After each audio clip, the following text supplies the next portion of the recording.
Otra de las características de la pedagogía tradicional es el enciclopedismo. La clase, la vida cotidiana estaba organizada, ordenada y programada. Todo estaba en el manual, nada fuera de él, los alumnos tenían que aprender esos contenidos, no había ningún tipo de actualización de contenidos, tenían que aprendérselo tal cual estaban en ese programa. Esto significaba que tenían que memorizar, hablamos de otra de las características que es el memorismo, el verbalismo y la pasividad. El método de enseñanza era el mismo para todos, todos debían aprender a través de la repetición, que era fundamental, la memorización, el aprendizaje mecánico, el reproducir lo que hacía el docente, repetir como loro, ¿sí? Hasta que me quede en la cabeza, dejando de lado la comprensión y la crítica de los contenidos.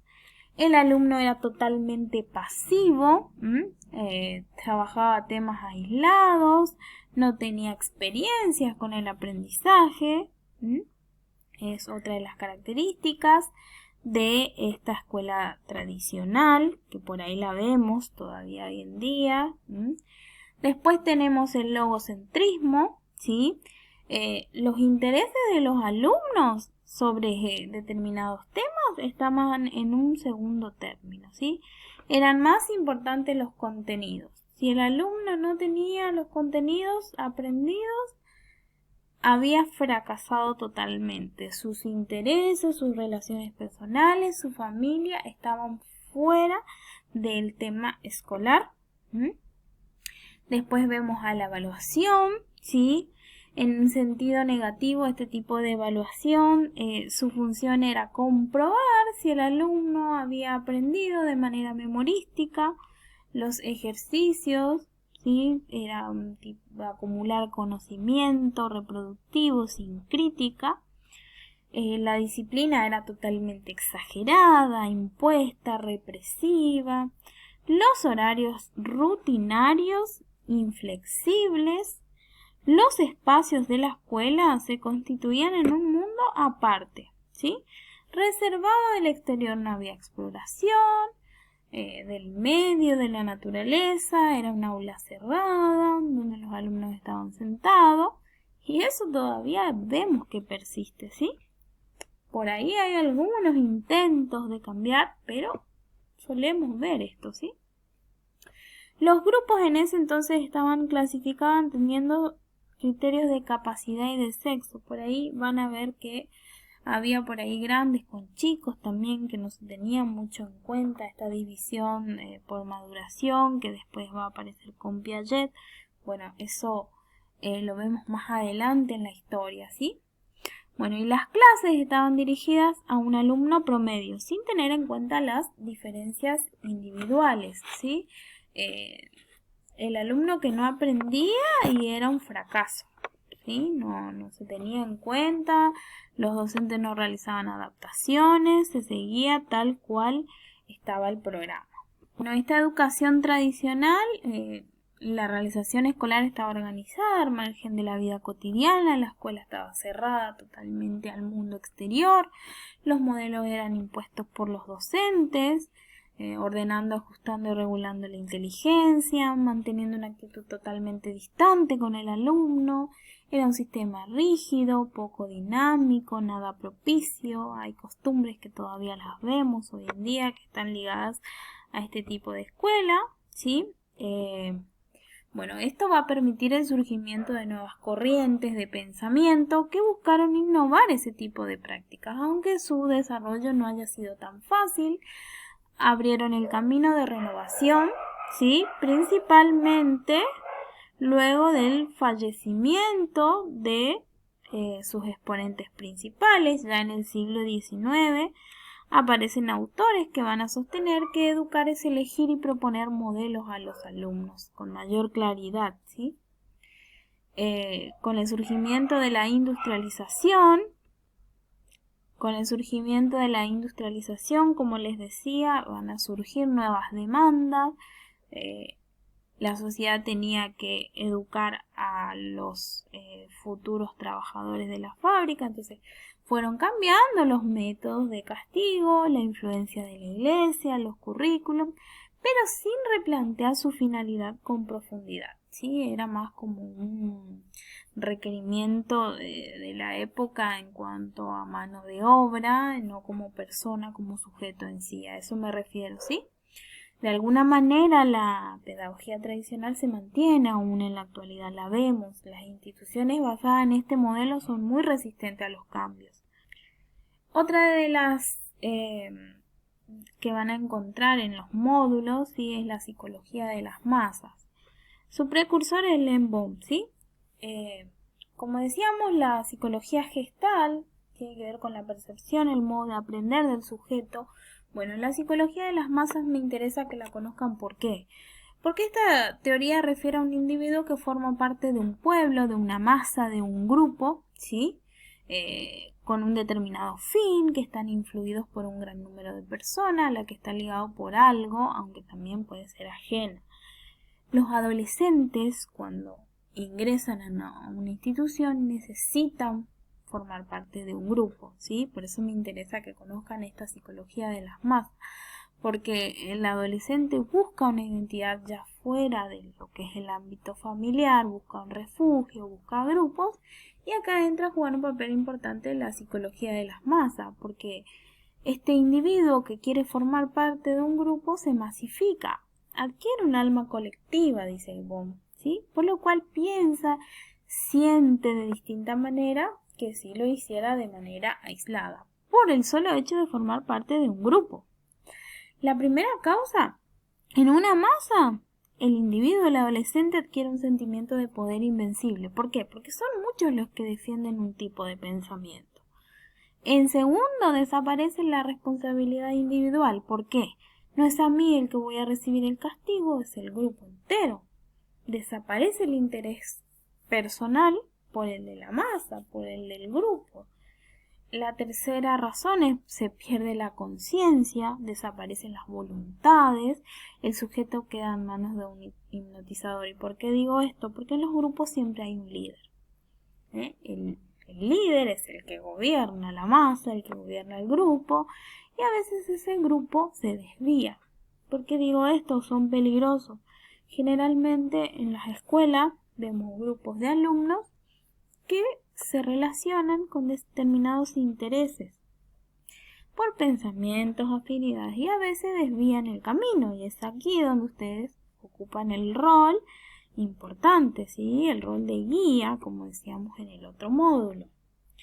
Bueno, Lembohm explica el alma colectiva, de pensamientos y sentimientos que los individuos por ahí comparten y que están en una misma dirección, y acá se forma el alma colectiva, que en un momento llega a ser irracional.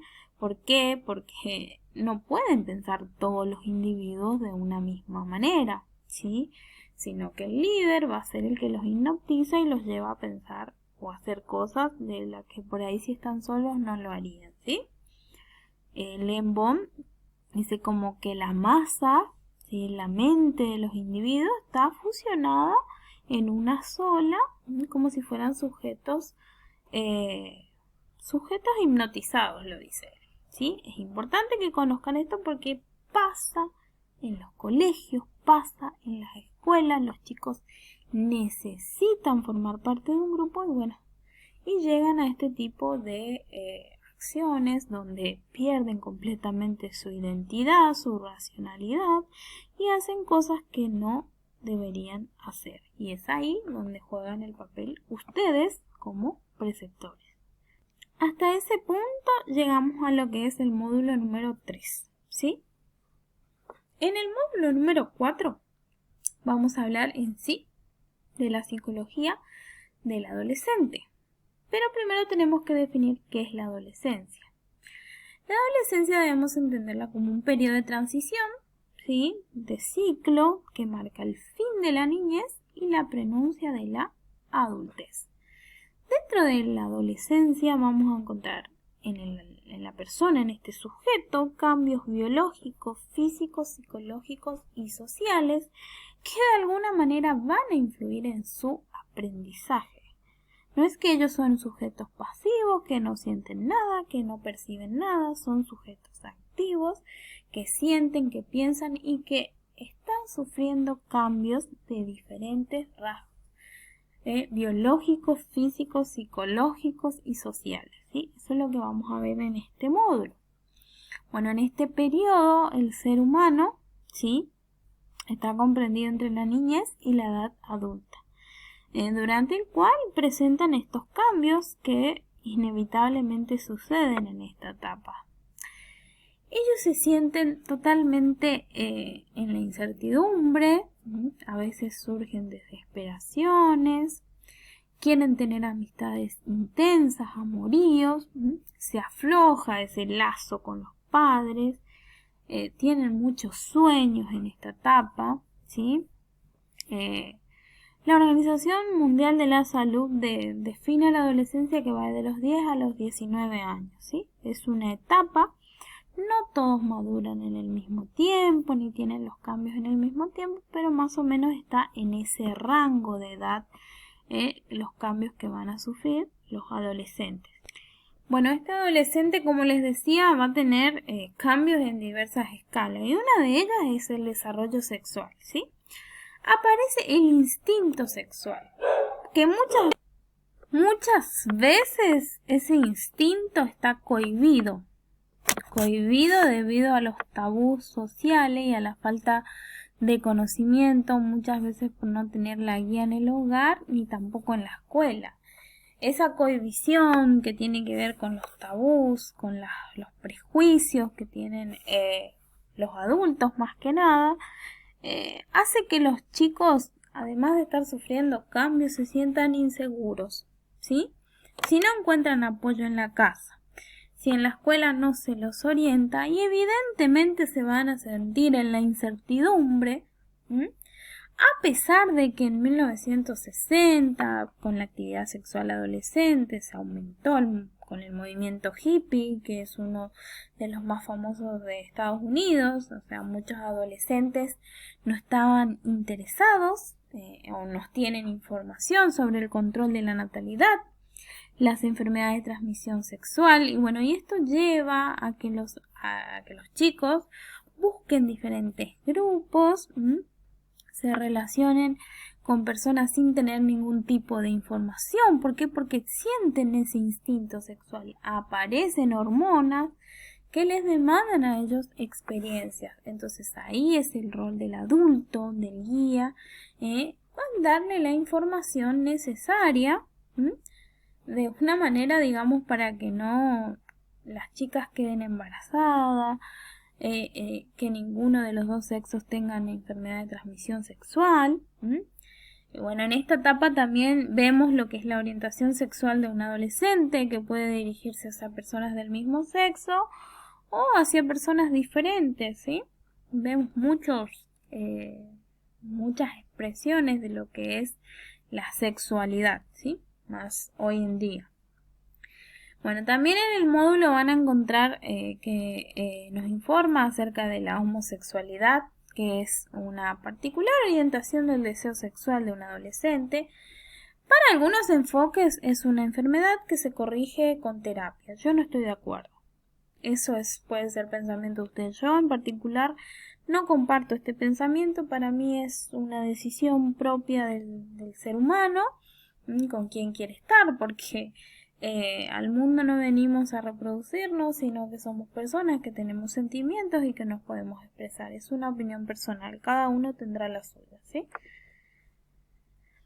Bueno, para no irme tanto en mi opinión, sí tenemos que saber que la sexualidad del ser humano no se limita a la reproducción, sino que pone en juego un profundo intercambio de deseos, de peculiaridades individuales, el cual puede estar afectado por el fetichismo, el sadismo o el masoquismo. Por eso hay que estar como guía, darle información necesaria, qué es lo bueno, qué es lo malo, ¿sí? Dándole la decisión a ese adolescente. Nada es definitivo en la adolescencia.